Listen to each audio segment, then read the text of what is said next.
Mangwanani akanaka mhuri yeZimbabwe, tinokuchingamidzai zvekare kune chimwe chirongwa pano pazi Facebook Secrets and Confessions. Tadzoka zvekare nemamwe mamessages. Rekedzai tibva tapinda mumamessages edu atadzoka takakubatirai. Message edu yekutanga yakamira sekudai so: hanzi makadi zvenyu mukoma, ndinokumbirawo kuti munge muchindiposterawo nyaya yangu makavikawo chitupa changu. Ininiwo ndinoda kureurura kuti ndakasanganawo neumwe murume uyu akazova blesser wangu tikadanana for nearly 5 months. This was last year, but pane zvandakazosangana nazvo kune imwe imba yake yekuAvondale uko kwaainge achiti ainge ava kuda kuti ndinge ndichigara ikoko. Saka takasangana kuBluff Hill, ndainge ndaenda nefriend yangu, painge paino umwe munhu waainge achida kuona. So ndipo apo patakazomirirwa nemwe motikari, then ndokubva Mbenga yazotanga kutaura nesu. Akazokumbira inini mafone numbers angu, ndikabva ndachizomunyima because ndainge ndiine mukomana wangu wandainge ndichidata at that time. Ndokubva achizokumbira friend yangu mafone numbers, ndokubva friend yangu azomupa mafone numbers ake. So ndainge ndatokanganwa nezvazvo, but vaitongoramba vachitongotaura. Akabva achizoudza friend yangu kuti ainge achida kuzomupa mari so that iye ange achizondipa mafone numbers angu. Ndakazongokaruka ava kutanga kundifonera, ndikatombomubloka, then ndokubva achizonditumidzira mari. Ndainge ndisati ndakambotumidzirwa mari yakawanda paEco Cash kudaro. Ndikabva ndamuti ko mari ndeyei, akanditi just do whatever that you want. Ndakazongotorawo mari yaiya because pamba zvinhu zvainge zvakatoomawo. Ndikatofara ndokubva ndatotengawo chikafu pamba. Amai vakatondibvunza kuti mari ndainge ndaiwana kupi, but handina kuvapindura. That was when apo paakazondifonera nerimwe line, akabva anditi ainge achikumbira kuti ndinge ndichimuunblock WhatsApp. Ndikabva ndachizoita saizvozvo, like nemari yaainge anditumidzira ndainge ndichida kunyatsokunzwisisa kuti why ainge anditumidzira mari yakawanda kudaro. Takatanga kutaura paya, ndokubva andiudza kuti ainge achindida, ainge akanakirwa neni. Tikati kuinga kwani posi apa zvawainge uchitaura nefriend yangu? Akabva ati no, friend yako iye akatomboita sekunge ari interested. Akati iwewe since uine mukomana wako then maybe ndinokwanisa kudanana naye, but inini nditongori interested mauri. Ndikati sezvo wakaudzwa kuti ndine mukomana wangu, saka unomudii munhu agara aine munhu wake? Akabva anditi iye ainge achitongoda nezvangu, saka ndo zvainge zvitoripo. So takabva tachizongoramba tichingotaura kudzamara ndazokabirawo mumwe musi apo paakanditumidzira mari. Akati enda unotenga a nice dinner dress and then ugadzirwa musoro, waitwa manails. I am going to take you out. I had never been taken out by a guy like before. Zvaingovawo zvekungoendawo mutown mungonogarawo muzvimacheap restaurant. I mean being taken out, kunyatsokuenda on a nice dinner date. Then ndakabva ndachizoenda mutown ndikaita saizvozvo. Akazouya akabva achizonditora, ndokubva tachizoenda kune kamwe karestaurant, a very nice restaurant. Tikabva tatanga kudya paya. Already I was in love with him, nezvose izvo zvaainge andiitira. Boyfriend yangu on that day akandifonera mukoma ndichitodropa macalls ake. I had already made my decision kuti it was time for me to move on nembinga iyoyo, because ndakatokompea ndikatoona kuti ndainge ndichitambisirwa nguva yangu nemukomana wangu because ainge asinawo chaainge ainacho. So after that akabva achizondinyengerera, akabva anditi ainge achida kuti tinge tichidarika nekuAvondale. Takaenda kuAvondale kuya ndobva tasvika pamba pacho. Ipapo pandakazotanga kugara. I did not even believe it apo paakandiudza kuti hapatombogarika navanhu, like ingoriwo imba yake yaakangotengawo but hapagare vanhu. So patakasvikapo mukoma, I expected kuti maybe mumba zvinhu zvinenge zviri upside down, but I actually saw kuti mumba maitwa sekunge mainge matobva mukukorobwa. That was when he took me to the master bedroom ndokubva atarara paya takangorara tose only once. Nekuda kwenguva akabva ati, I'm going to drop you off at your parents' house, but this is going to be our place. Ndakazototi ndichitosvika kumba, that was when I saw kuti muheadbag mangu mainge muine makeys. Akanditi ndakupaka makeys ekumba kwatanga tiri kuAvondale. Ndikati it's okay. Akanditi pese paunenge uchinzwa kuda, you can just go there. Koma ndainge ndava kutozviona nditori landlord, ndatovawo nemba yangu apa pose apa. Kubvawo tichiri vana vadiki kusvika tichizonokura taingovawo vanhu vaingoitawo zvekungorocha, and then mama vakabva vazojoinawo imwe cooperative, but ungori upenyu hwekiyakiya. Saka ndakabva ndachizotanga kugarako kuimba yake yekuAvondale. Ndakazoti nerimwe zuva ndakarara ndikabva ndabatwa nemadzikirira, because ainge akanditi kana ndichitya kurara ndiri ndega ainge achazounza umwe muzukuru wake, but musikana achibva kumusha obva achizouya ozotanga kugara neni, because ndaiwanzokuti kana ndakarara ndaitonzwa kutoti panenge paine vanhu vanenge vachitaura. Ndaiti kana ndikamuudza aibva anditi maybe it is just your imagination. Akanditi kana kuri kunzi unenge uchitya, ndichakutsvakira munhu uyo wekuti unenge uchizogara naye panapa, is it okay? Ndikabva ndati okay, it is fine. Saka umusi uyo waakati ainge achida kuenda kunotora muzukuru wake kumusha, ndipo apo pandakazonzwa kuti pasi pemubhedha painge paine zvainge zvichiitika. Ndakaburuka pamubhedha ndikabva ndadongorera, ndakaona chimwe chinhu chandisingakwanisi kunyatsokurondedzera, but chainge chakaita kunge nyoka uye zvekare chakaita kunge kamwana kacheche. Chinhu ichi chainge chichidya rice, mukoma chainge chichidya rice riri mbishi. Ndozvandakaona. Ndakatanga kuridza mhere, asi ndakarishaya. Icho chainge chatonyangarika chikwambo chacho ichocho, but pandakazopepuka ndainge ndiri kun'anga nembinga yacho iyoyo. Ndikamubvunza kuti ko tainge tichitsvakei pamba pen'anga. Akabva anditi, waona zvinhu zvawanga usiri kufanira kuti unge uchiona, saka ndauya newe panapa kuti unge uchizobatsirwa. But ipapo ndainge ndava kutonzwa kuti pfungwa dzangu dzainge dzava kuita sekunge dzainge dzava kurasika. Ndaitonzwa kuti mumusoro mangu umu mune munhu arimo, munhu ainge achitamba nepfungwa dzangu, like kutotamba nepfungwa dzangu. Ndakamubvunza kuti why ainge asina kuudza vabereki vangu. Akanditi, nesituation iri paground unofunga kuti zvingaita here kuti ndinge ndichiudza maparents ako. Saka ndakazobatsirwa nen'anga iyaya. Tava munzira tichidzokera kumba, because ndakazoramba kudzokera kuAvondale. Ndikati chandinongoda ihembe dzangu. Akabva anditi iye ainge akaromba, but akashandisa mwana mudiki mukunoromba kwake kwaakaita. Saka chikwambo chandainge ndaona ndiye mwana wacho iye uyo waakashandisa paakaromba. Akabva anditi, saka wafungei nezvazvo? Handina kana kukwanisa kumupindura. So this guy now, he wants to be back in his life. He once disappeared after that incident. Akangonditi, baby please usamboudza kana ani zvake. Ndikati okay, I won't tell even Saul. Mari aiti kana akada kundipa mari ndobva ndaramba. So right now he is trying to be back in my life. Inini womukoma, like I am at a position in life where I think kuti Mwari vandifuratira, Mwari vandikanganwa nekuda kwezvose izvo zviri kuitika mulife mangu. Handina kana chimwe zvacho chiri kumboendeka. I just want a break. I just want to give up on life. Now this guy is back.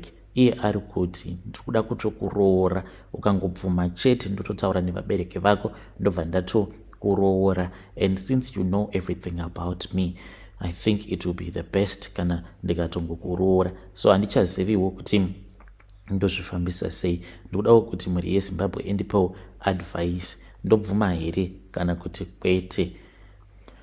Hei vedare ndo message iyo yandakatumidzirwa ichibva kuna vanzvadzi vedu. Ngatizamei kuti tinge tichitaura navo vanzvadzi vedu ava mucomment section. Pakaipa hanzi ndipeiwo advice. Rekedzai tibva taenda panyedu inotevera.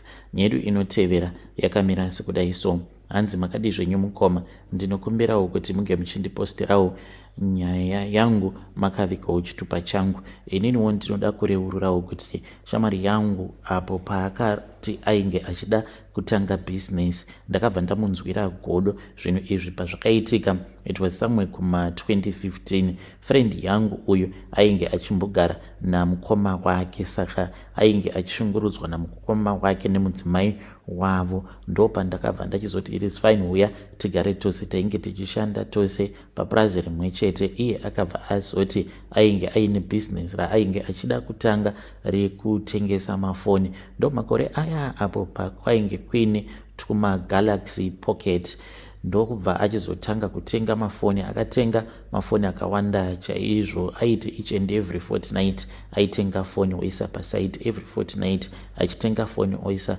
paside.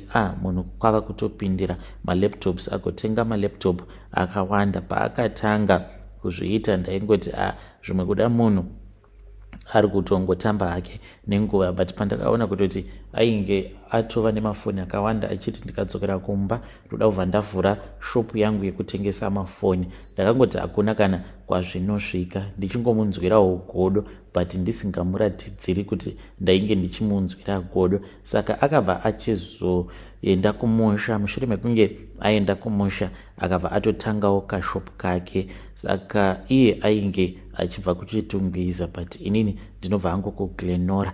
Then ndo pandakabva ndachizotevera, ndikabva ndachizoenda kuchitungwiza kuya, ndikatoona kutoti kuingakwani munhu zvinhu zvake zvava kutofaya, ava kutotengesa iwawo mafoni zvekare nemamwe mafoni aya maLC aya emaTV. Ndiwo mamwe mafoni awo ainge ava nawo. Ndichitoona kutoti kalife kake kainge kava kutofamba bho. Akatosvika akatowana musikana wake, musikana iye ainge atori nepamuviri. Ini dammit, ndava kutanga kufunga manje kuti kuSouth Africa uko ndainge ndakasiya umwe mukadzi wandainge ndichidanana naye, wandainge ndakasangana naye papurazi, ainge achitoramba kutondiitirawo mwana, achiti iye sezvo ainge agara aine vana vake 3, saka ndaisafanira kuti tige ndichimupa pressure. Ndakabva ndamunzwira godo, especially pamukadzi apo ndakamunzwira godo because ndaisatombova netarisiro yekuti anokwanisa kuzowanawo mukadzi akatoitisawo mukadzi iyeye pamuviri. Ndichirimo muchitungwiza ndakazoenda ndikabva ndachizotaura neimwe friend yangu. Saka friend yangu uyu ndakamuti ndiri kutsvaka munhu anokwanisa kundibatsira because ndainge ndiri munzira ndichida kudzokera kuSouth Africa. Saka ndaida kuti munhu ange achindibatsira so that ndige ndichizokwanisa kusvika kuSouth Africa zvakanaka ndisina kuzonetsewa nemapurisa. Akazoti painge paina vamwe madzibaba avo vaainge achiziva but akati kana uchida tinokwanisa kungoenda kun'anga then tozoenda kwamadzibaba.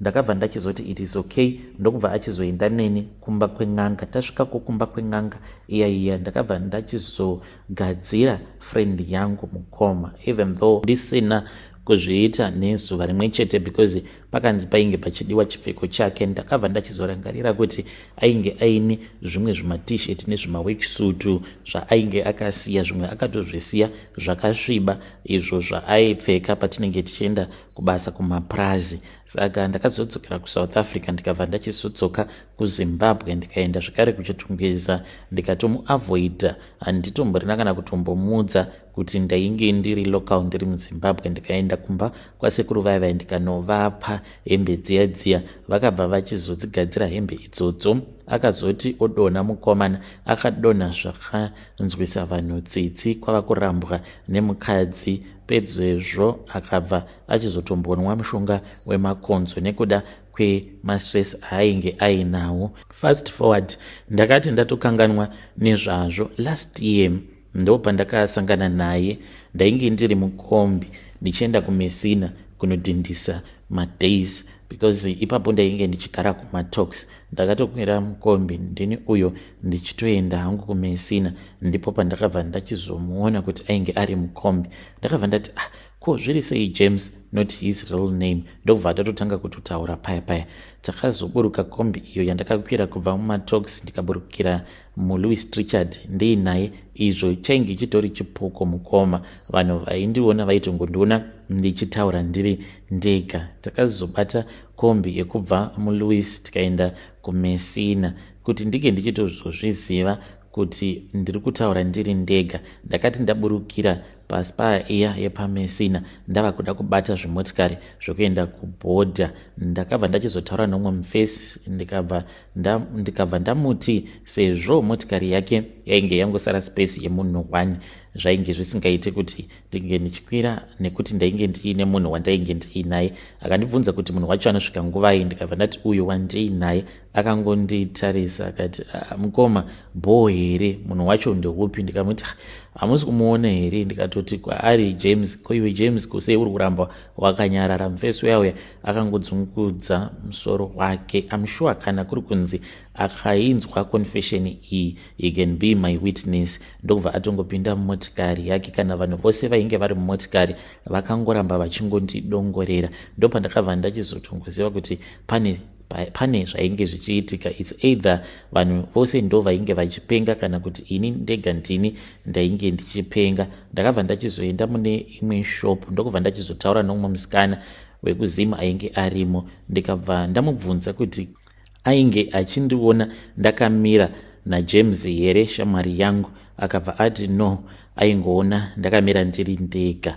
Akatotanga kutofamba achienda akanomira padhuze nepatil painge paine muchina. I think iyo pachezvake akatofungidzira kuti maybe zvimwe kuda ndainge ndava munhu ainge ava kutanga kupenga. Ndikabva ndatoziva kutoti munhu wandainge ndichiona it's either chainge chiri chipoko. Ndakangoti ndichingonobuda mumushopu imomo ndikabva ndachizoona kamoto kainge kachibvira. Ndikatoziva kutoti chainge chiri chipoko chandainge ndichiona. Moto iwoyo wakazoputika. Ndakaenda hangu kubhodha mukoma.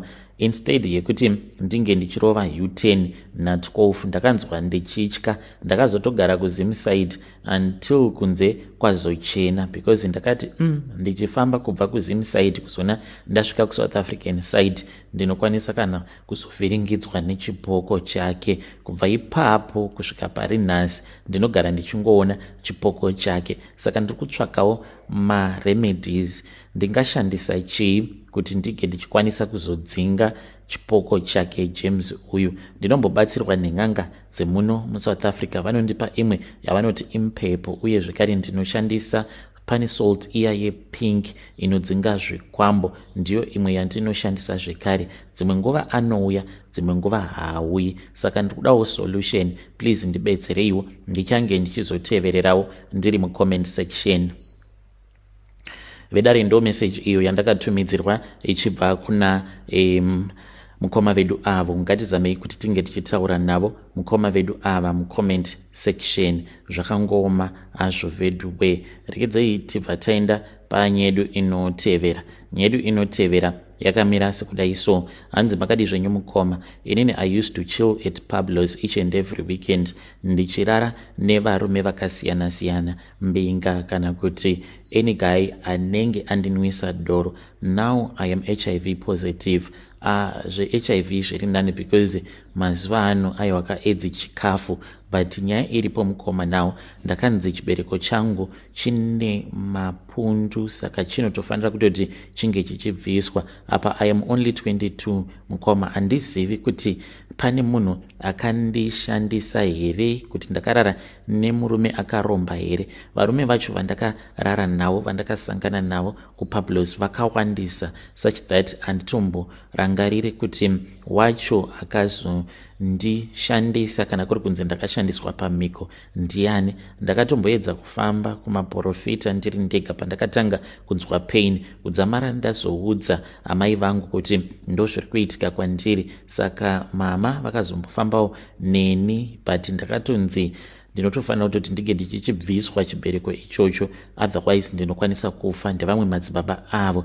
But chandaka ndiri kuda kungoziva ndechekuti ko chii chakaitika kuti munhu ainge ambori healthy all of a sudden obva watonzi une mapundu muchibereko mako? Ko murume achazondiroora ndichamuudza kuti kudii? Ndiyo secret yangu yandiinayo mukoma. Kana mukaposta nyaya yangu makaviga chitupa changu ndiziviseiwo, ndichange ndichizotevererawo ndiri mucomment section. Vedare ndo message iyo yandakatumidzirwa ichibva kuna vahanzvadzi vedu. Ngatizamei kuti tinge tichitaura navo vanzvadzi vedu ava mucomment section. Zvakangoma hazvo veduwe. Hanzi handizivi kuti wacho angava akandigadzira ndiani, because ndakadanana nevarume vakawanda at the same time vandaisangana navo hanzi kupablos vachindinwisa doro. Regedzai pataenda panyaya yedu inotevera. Hanzi makadi zvenyu mukoma, ndiri mudzimai uye zvekare ndiri makore 30 years ekuberekwa. Ndakaroorwawo nembinga yangu. He was a married man before we met from Boroto, ndokwandiri kugara. Dambudziko riripo mukoma nderekuti pandakasangana naye ndainge ndagara nditori nepamuviri, and then after I had discovered kuti ndine pamuviri, ndipo apo pandakabva ndachizombozama kubvisa nhumbu iyoyo ndichiti inokwanisa kundikanganisira zvinhu zvangu, but nhumbu yacho yakaramba kubva. Well, ndakabva ndagomunyepera kuti ndainge ndiine pamuviri, akanditi iri bo and he takes good care of me and the child. Tikazoita zvekare umwe mwana. Now the real baby daddy anobva kumbare uko is blackmailing me. Ndakatoita mistake ndikamboba mari, ndakaba mari yainge ichikwana iyo kuita 5,000 US ndikamupa. Now ari kuti anoda 10,000 US. Ari kuti ndinofanira kuti ndinge ndichitangawo a nice business kana kuendawo kuchando, then kana ndaendawo kuchando at least when I upgrade myself ndozokutora, kana kuti in general ndongovawo munhu ane mari dzake, because tarirawo kuti right now you are married to a man that has money. Apa mwana wangu kana azokura kuti unge uchizomuudza kuti ndini baba vake, akazoona kuti ndiri murombo anokwanisa kuzondiramba. So handizivi kuti ndoita sei. He is blackmailing me. Ari kuti anoda 10,000 US dollars. Ndava kutya kutora zvekare imwe risk yekubira murume wangu mari yakawanda kudaro. Hei vedare, ndo message iyo yandakatumidzirwa ichibva kuna vanzvadzi vedu avo. Ngatizamei kuti tinge tichitaura navo vanzvadzi vedu mucomment section. Zvakangoma hazvo veduwe.